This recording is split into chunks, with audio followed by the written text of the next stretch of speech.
Olá! O Dois Pontos de hoje conta com a presença de dois grandes profissionais da nona arte, os desenhistas Daniel Brandão e Geraldo Borges.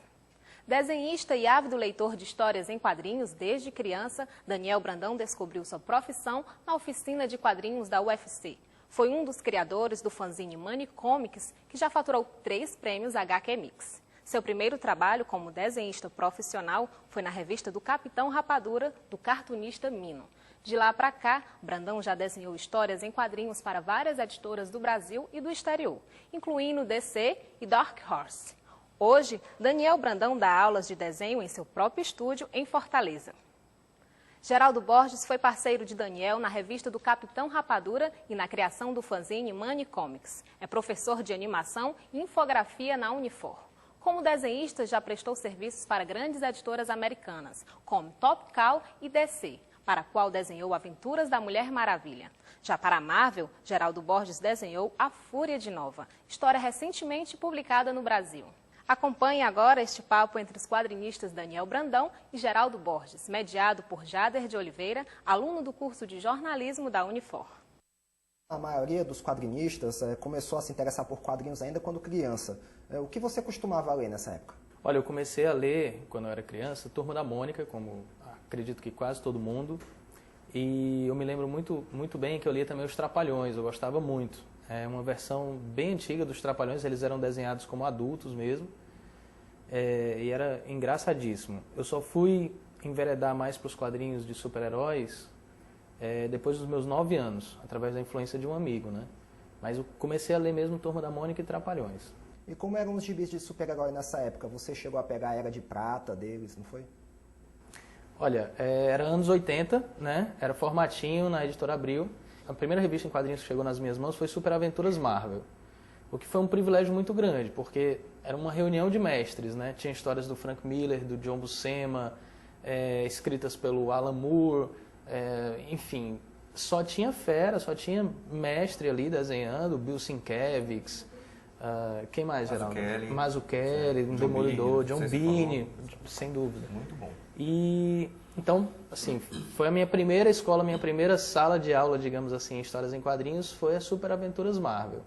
Óbvio que eu fiquei extremamente curioso para conhecer outros quadrinhos, especialmente de super-heróis, que aquilo mudou meu mundo, aquilo, na realidade, começou a traçar até o meu futuro, quando eu conheci a Super Aventuras Marvel. Então eu fui atrás de outras revistas, como Homem-Aranha, Capitão América, Heróis da TV, que tinha na época também.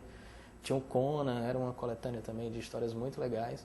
Foi um momento privilegiado, porque os quadrinhos eram muito baratos também, né? Era na época que você juntava o dinheiro merenda, do lanche, né? da merenda, né? E podia ir lá na banca comprar quadrinhos. Hoje não dá mais para juntar dinheiro da merenda para comprar quadrinhos, né? Mais complicado. É mais né? complicado, muito mais caro. Né? E você, Geraldo, quais foram os seus primeiros quadrinhos? Olha, seguindo o que o Daniel falou, né, a gente normalmente começa a ler quadrinhos com a Turma da Mônica, né? O Maurício realmente foi um pioneiro nesse sentido. Para a gente que gosta de quadrinhos, a gente sempre começa a ler a Turma da Mônica. Li também muitos quadrinhos da Disney, né, que também já teve momentos áureos na década de 80, né? Chegou até a ser produzido no Brasil? Exatamente. Foi exatamente no grande boom do estúdio Disney aqui do Brasil, né?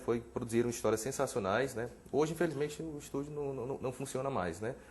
Então, basicamente, o que eu comecei a ler foi Mônica e Disney, né? E, na verdade, acho que o primeiro quadrinho que eu lembro que eu comecei a ler de super-herói foi uma minissérie chamada Guerra Secreta, se não falha a memória. Mike Zeck. Desenhado pelo Mike Zeck, escrito pelo Jim Shooter, que era uma maxi-série que juntava todos os heróis da Marvel e eles combatiam todos os vilões. Então, na verdade, o primeiro grande quadrinho de super-herói que eu lembro ter lido foi exatamente essa revista. Mas teve algum gibi, alguma história em quadrinho que para você foi decisivo para investir na profissão de quadrinista? Olha, na verdade, eu sempre assim, tive um sonho de trabalhar com quadrinhos, né? Mas durante muito tempo eu nunca acreditei que poderia realmente vir a trabalhar com quadrinhos, né? Sempre ficou no campo do sonho, né? E na verdade o que me fez acreditar que poderia trabalhar e viver de quadrinhos não foi exatamente uma revista, foi exatamente no período que eu conheci o Daniel e o JJ Marreiro, que amigo nosso, né? E também quadrinista. Nesse período, foi exatamente o período que nós começamos a trabalhar profissionalmente, né, com o Mino, né, com o Capitão Rapadura. Foi nesse período que eu particularmente acreditei que poderia trabalhar com quadrinhos e realmente viver dessa profissão, né? Não é fácil, né? Até hoje não é fácil, mas a gente está correndo atrás, né? Vocês podem explicar um pouquinho para a gente como era a formação em quadrinhos lá na UFC, até para as pessoas que não conhecem, que desejam produzir quadrinhos? Olha, teve um período, assim como o Geraldo, que eu não acreditava que dava para viver de quadrinhos. Então, eu era aluno de Direito e quando eu estava cursando Direito, eu descobri através de uma matéria na TV que existia um curso de extensão na UFC chamado Oficina de Quadrinhos. E aí eu fui lá conhecer, passei num teste de seleção e fiz um curso de 4 meses lá. Depois eu descobri que dava para ficar lá como monitor, frequentando todos os sábados, era um espaço muito aberto para essas pessoas que tinham esse interesse. E o que, assim, muitas coisas foram muito ricas ali, aquilo mudou a minha vida, mas o que foi mais rico, na minha opinião, foi realmente ter descoberto que existia um método para fazer quadrinhos e que aquilo era uma profissão, ou seja, tinham pessoas que ganhavam dinheiro com isso. Então, a partir daí, eu resolvi seriamente investir nessa carreira, que era um sonho de uma vida, da minha vida inteira, né? Então, depois da UFC, eu me matriculei num curso de um desenhista cearense chamado Álvaro Rio, que na época já trabalhava para o mercado americano. Foi lá justamente que eu conheci o Geraldo, né? E depois do curso do Álvaro Rio, nós continuamos estudando por conta própria, nós montamos o nosso próprio curso juntos, em 98, demos muitas aulas e assim, quem já deu aula sabe que na verdade é uma grande escola também ensinar, porque você aprende muito fazendo isso. Talvez mais até que os próprios alunos, né? Isso. A gente aprendeu bastante. E em 2000 eu tive a oportunidade de estudar na Joe Kubert School, que é uma escola americana de quadrinhos que fica em Nova Jersey. Fiquei 1 ano e pouco lá, até 2001 quando eu voltei. Então, assim, e de 2001 para cá não parei de dar aula mais nem de desenho nem de histórias em quadrinhos. Então eu estou sempre aprendendo, sempre me reciclando, sempre estudando. Minha formação é basicamente essa. O que foi que você mais aprendeu? O que foi que você conheceu dessa época em que você fez esse curso na escola do Joe Kubert? O que eu mais aprendi foi a realidade do mercado americano, na verdade, né? Como é importante lá uma produção contínua, uma produção muito intensa, para você conseguir galgar algum espaço. Então, eu cheguei a desenhar 12 horas por dia durante muito tempo lá, para conseguir dar conta da escola e de alguns trabalhos paralelos que eu consegui. Por exemplo, eu consegui publicar como desenhista assistente na revista do Azrael, quando eu ainda morava lá. O Azrael, só para situar, é um personagem da família do Batman. Então ele o Batman tem vários personagens coadjuvantes, tem o Robin, tem o Azrael é um deles. Exatamente. O Azrael chegou a substituir o Batman durante um período aí aquela saga Queda do Morcego, não é isso? Acredito que sim, exatamente. Mas aí a fase que eu trabalhei como desenhista assistente no Azrael foi bem depois disso já. Já foi no ano 2000, na verdade, especificamente. E eu ajudei a fazer 8 edições, né? O desenhista era o Sérgio Cariello, que por sinal era professor da Joe Kubert também. Mas como eu me dedicava muito, tentava me destacar o máximo possível, ele acabou me chamando, me convidando para ajudá-lo nesse título. Então, assim, a própria Joe Kubert é uma escola muito competente, muito bacana, né? Então eu tive muita teoria ali, muita prática e tal.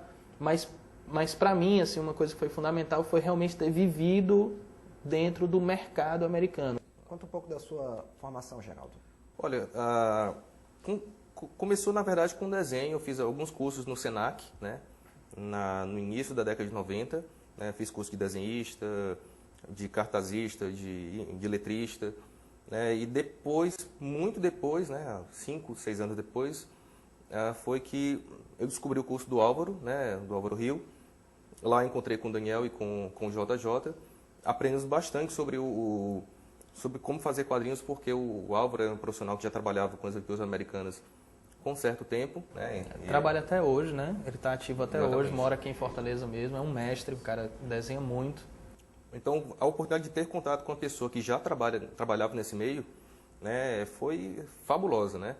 Geraldo, dentre os ídolos, né, que todos vocês costumam citar nesse assunto, você fala muito do John Byrne, do Will Eisner. O que você carrega das características desses mestres nos seus traços? Olha, assim, especificamente do Eisner, o Will Eisner, que é talvez o grande mestre dos quadrinhos, ele produziu um graphic novel chamado Contrato com Deus, que é uma revista fabulosa. E então dele, toda a questão da narrativa, de você como contar uma história em quadrinhos, né? E isso tudo ele conseguiu transmitir para a gente, né?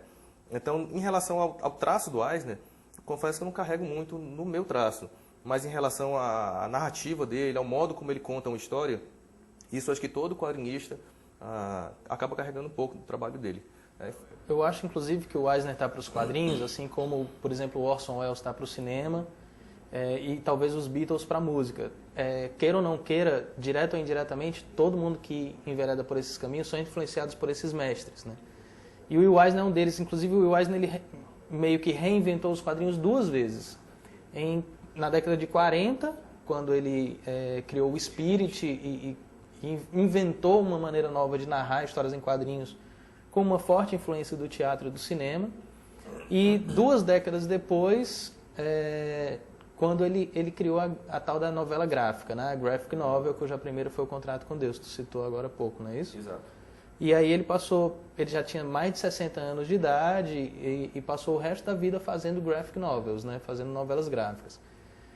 Então, assim, mesmo aquelas pessoas que talvez não conheçam necessariamente a obra do Will Eisner, talvez uma nova geração de quadrinistas que não teve acesso ainda, eles podem não saber disso, mas com certeza tem uma influência indireta do Will Eisner, porque todos os outros artistas que vieram depois do Eisner são influenciados por ele por causa dessas 2 grandes reinvenções, essas 2 grandes fases que ele capitaneou, né? Aí você vê, por exemplo, artistas como Frank Miller, que até lançou o Spirit, né, no cinema, 300 de Esparta. O Frank Miller, ele é completamente influenciado pelo Eisner, ele mesmo fala isso, né? Então, e o Frank Miller é um artista de renome, artista de peso, né?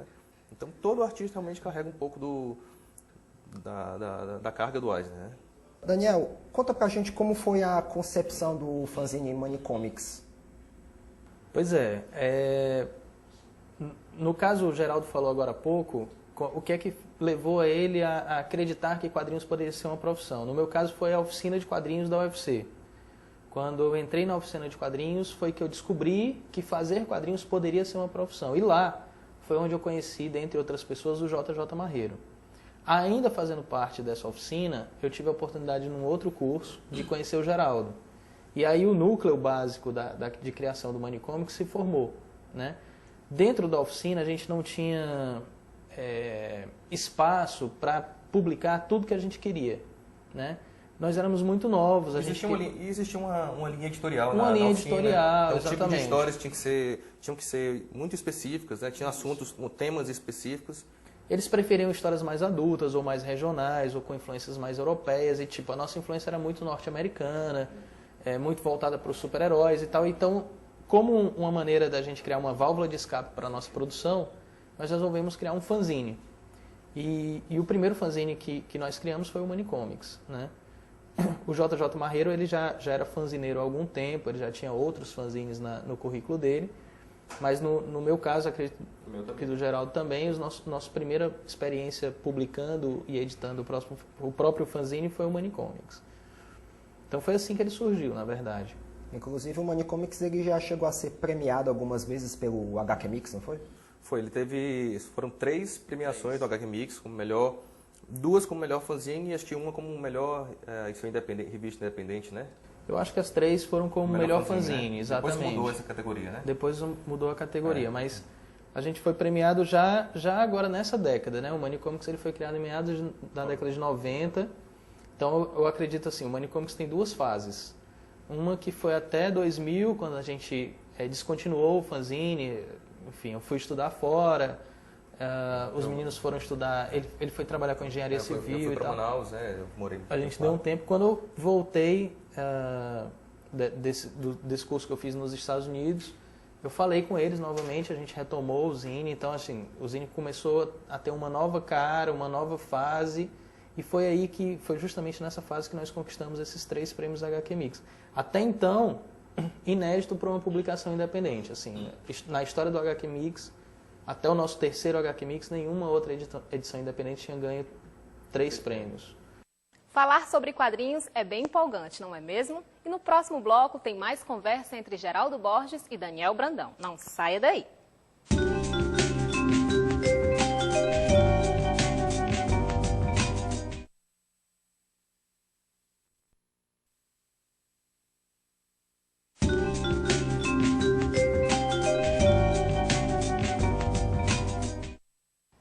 Hoje, no Dois Pontos, o quadrinista Daniel Brandão recebe Geraldo Borges em seu estúdio. Neste bloco, eles falam sobre seus trabalhos no exterior e sobre as demandas do mercado de histórias em quadrinhos.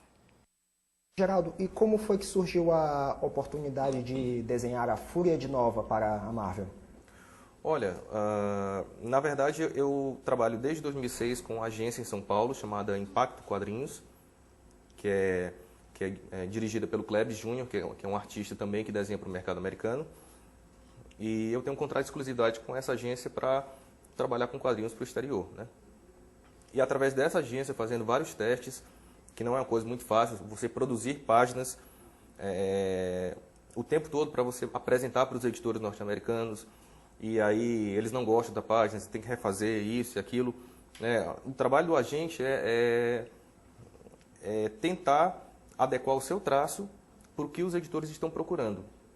E nessa corrida, nesse trabalho, eu consegui pegar algumas edições do Nova, né, acho que da número 15 até a número 20, que é um personagem da década de 70 da Marvel. Ele não é muito conhecido como Homem-Aranha, como, sei lá, o Capitão América, mas ele é um personagem bem bacana. Ele tem uma história muito legal, né?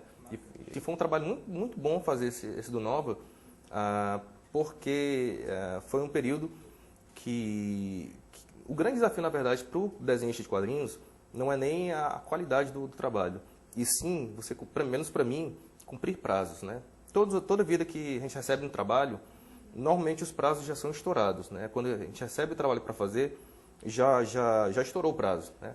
Então você tem que aliar a qualidade do trabalho, que não pode cair nunca, ao prazo que você tem. Então desenhar essas edições do Nova, para mim, foi um grande desafio na questão de otimizar o meu traço para poder cumprir o prazo. Então foi uma maravilha. E para mim foi um sonho também, porque eram heróis que eu lia na infância, né? Então de repente eu estar me vendo desenhando aquele personagem, putz, sensacional. Maravilha. Né? Daniel, você já produziu ilustrações para Dark Horse, para DC Comics. Fala um pouco de quais são as demandas dos editores americanos. Olha, assim como o Geraldo, eu também faço parte de uma agência. Já fiz parte, na verdade, de 2, 3 agências diferentes. Agora eu estou na Impacto também. Assinei um contrato muito recente com eles. Mas, enfim, através dessas agências, eu já fiz alguns trabalhos para o mercado americano, né? Eu já fiz trabalho para editoras pequenas, como uma editora chamada AK Comics, em que eu fiz 3 títulos para eles diferentes. Já fiz trabalhos para Dark Horse, em que eu fiz uma história em quadrinhos de um cara chamado Yellow Jacket. Fiz capas para Dark Horse também. E para Marvel e para DC, basicamente eu trabalhei com cards, né? Eu fiz coleções de cards para Marvel, para DC, o que foi também muito divertido, porque eu mexi com personagens muito conhecidos, como a Liga da Justiça para DC Comics, o Quarteto Fantástico, os X-Men para Marvel. Mas o que eles mais exigem, o que mais esperam dos seus desenhistas? É o que o Geraldo falou mesmo, a questão da qualidade aliada com o prazo diretamente, né? Com profissionalismo, cumprimento de prazo. Você não pode falhar com isso, né? Nem com uma coisa, nem com outra. Eu diria até que é mais grave você falhar com o prazo do que com a qualidade. Mas é óbvio, se você fizer um trabalho ruim, você, mesmo cumprindo o prazo, você não terá um novo trabalho.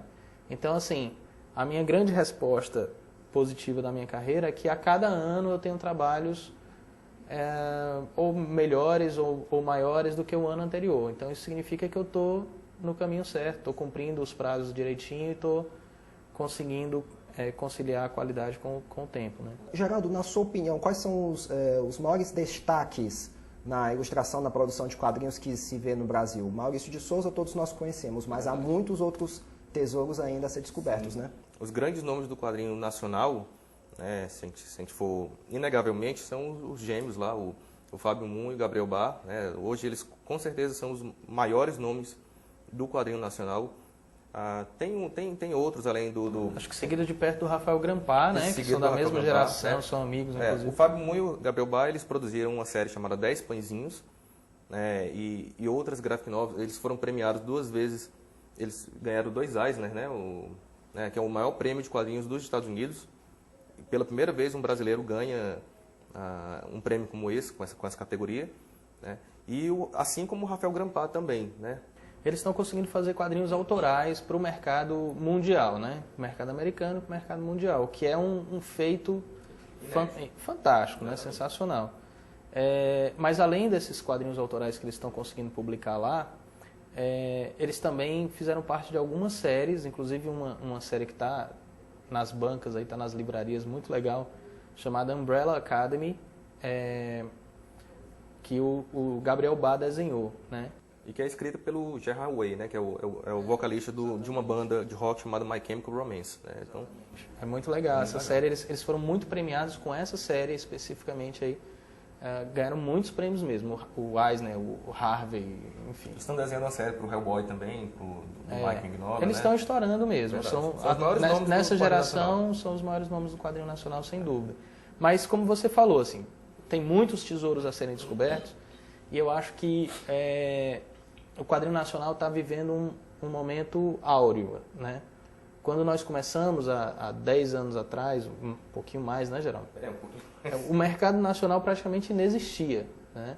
Porque, com exceção do Maurício de Souza, como você já falou, quase ninguém estava realmente ganhando dinheiro, se sustentando, fazendo quadrinhos aqui no mercado nacional. Assim, só citando um exemplo, tem um artista carioca chamado Flávio Colim, que é um mestre dos quadrinhos nacionais.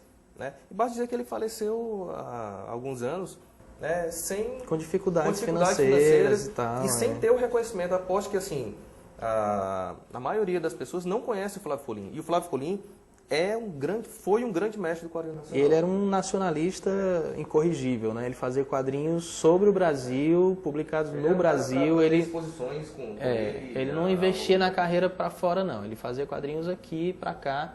Um dos quadrinhos mais conhecidos dele é o Histórias Gerais, que é um álbum fantástico. Mas ele trabalhou com o Vigilante Rodoviário também, né? O Anjo, que era um personagem de rádio nos anos 50, né? Ele quadrinizou. Aí ele quadrinizou a Guerra dos Farrapos, como eu já citei, Histórias Gerais, Boi das Aspas de Ouro. Ele tem uma obra vastíssima voltado para o Brasil, né? E assim, ele viveu épocas, como a década de 50, a década de 60, em que realmente existia um mercado nacional, existiam editoras que publicavam material nacional, existiam artistas que eram pagos, talvez até bem pagos para fazer quadrinho nacional. Mas realmente na década de 90, o mercado nacional estava passando por um período de inexistência praticamente, né? Como eu falei, tirando a exceção do Maurício de Souza. Então, até como uma forma de brincadeira, eu, Geraldo e João, a gente nos autodenominava de os impossíveis, porque a gente apostava no que todo mundo acreditava que era impossível fazer, que era quadrinhos aqui no Brasil. Imagina então no Nordeste, em Fortaleza, né? Mais complicado ainda. E nós fizemos isso, porque em 96, mais ou menos, nós conhecemos o Mino e chegamos a produzir 15 edições da revista do Capitão Rapadura. Que é algo inédito para o mercado nacional e principalmente para o mercado local. Acho que até hoje não teve nenhuma edição de quadrinhos produção tão longínqua. Que tivesse uma produção tão duradoura, tão longínqua, como foi o Capitão Rapadura. Isso. A gente passou cerca de 10 anos trabalhando com o Mino, né? Trabalhamos em várias coisas com ele, não só com a revista do Capitão Rapadura, como a gente passou alguns anos também produzindo tiras diárias para os jornais locais, com o Capitão Rapadura, e fizemos vários trabalhos institucionais também com o Capitão Rapadura. O Capitão Rapadura foi uma grande escola para a gente. No meu caso, foi a minha primeira oportunidade de trabalho profissional com quadrinhos. Foi quando eu comecei realmente a ser pago e entrar num ritmo industrial de produção de quadrinhos por encomenda, né? Assim, basta falar que, assim, quando, na verdade, o Daniel recebeu o convite do Mino para trabalhar com os quadrinhos do Capitão Rapadura, e o Daniel que nos convidou, a mim e ao Jota, né? E o Valdir também. E o Valdir também, que era outro amigo nosso que trabalhou na equipe. Finalizava. Exatamente. E o nosso primeiro trabalho era fazer 120 páginas do Capitão Rapadura. Nesse período, mas todos juntos, né? Todos juntos. Todos juntos. Cada um ia ser complicado. E nesse período nós tivemos a boa sorte da UFC estar em greve, né? Eu fazia engenharia civil na época, eu me formei como engenheiro, trabalhei 8 anos como engenheiro, depois que eu resolvi largar tudo e trabalhar só com quadrinhos.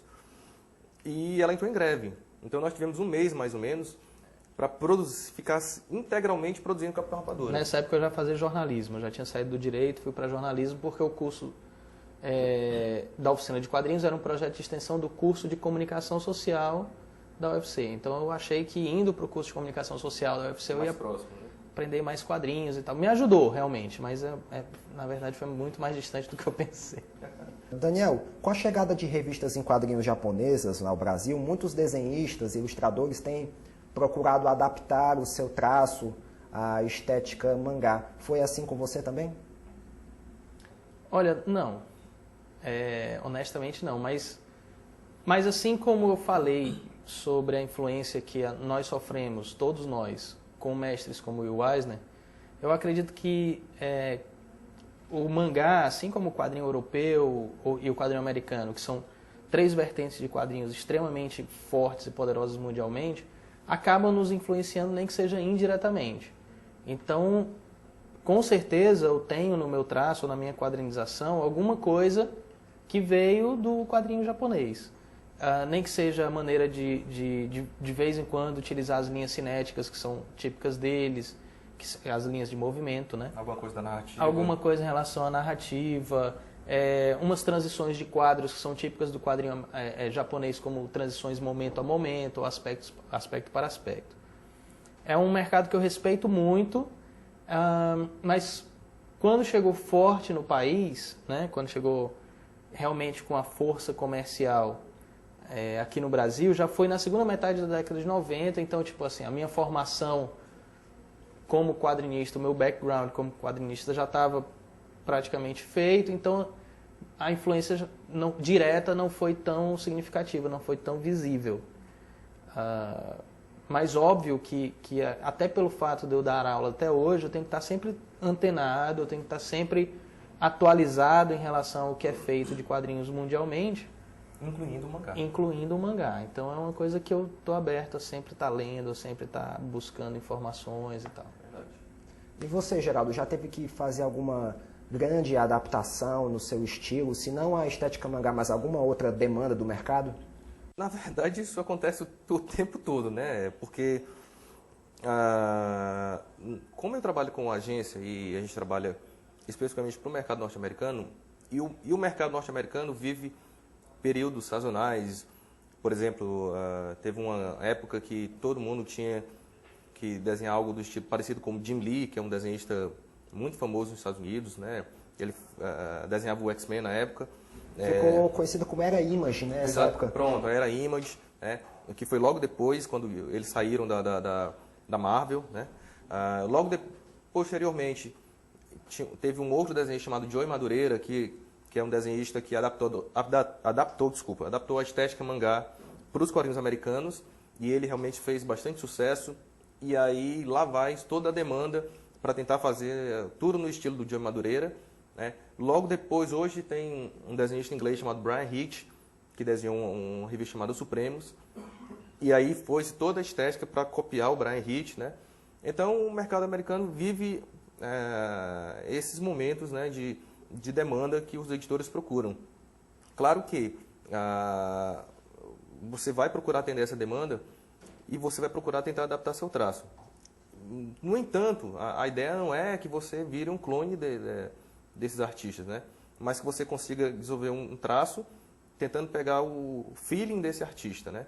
E para isso a gente precisa, como a gente precisa atender a demanda do mercado, acaba mudando um pouquinho o traço de vez ou outra, e isso o agente que trabalha conosco, ele fica dando esse direcionamento, né? Porque assim, na verdade o desenhista ele tem que tentar ter uma identidade no traço, Mas para a gente sobreviver no mercado, nós temos que ser o mais ecléticos possível. Eu falei agora há pouco que eu tenho pouca influência de mangá, mas eu já fiz 2 trabalhos profissionais ligados a mangá, um com Dragon Ball e outro com Naruto, para a editora Abril, que eu tive que desenhar muito mangá.